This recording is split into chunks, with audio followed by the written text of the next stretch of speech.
I'm Kim Reynolds, and I love spring. Plants are growing, flowers are blooming, the air is fragrant, and animals are starting to be really active. It's a great time to go to the garden. Today, we are going to explore the garden using all of our senses. For our youngest viewers, let's review what all 5 of our senses are. What sense do we use to see colors? Sight. What sense do we use to tell what something smells like? Smell. What sense do we use to listen to sounds in the garden?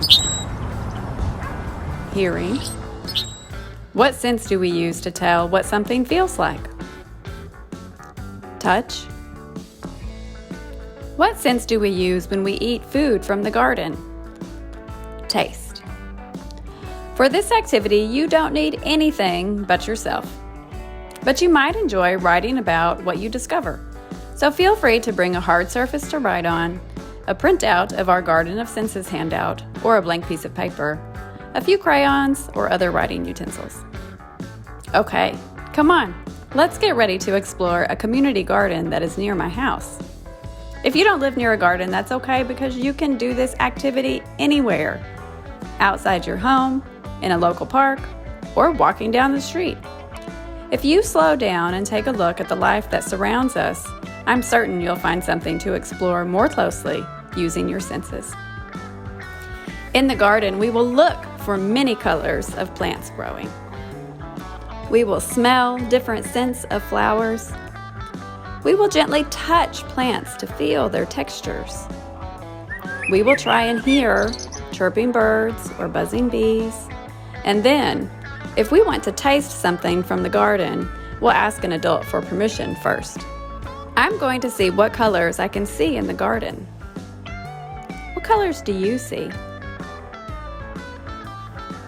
I think I would like to investigate something orange more closely.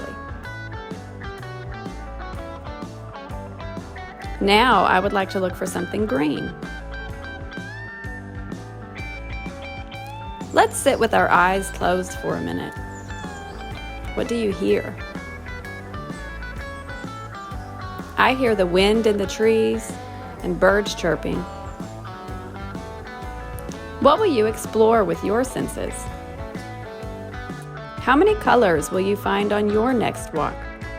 What will you hear, touch, and smell? What comes from a garden that you can taste and describe? This activity comes from our kindergarten lesson called Garden of Senses. But we think people of all ages will enjoy slowing down and observing nature around them using their senses.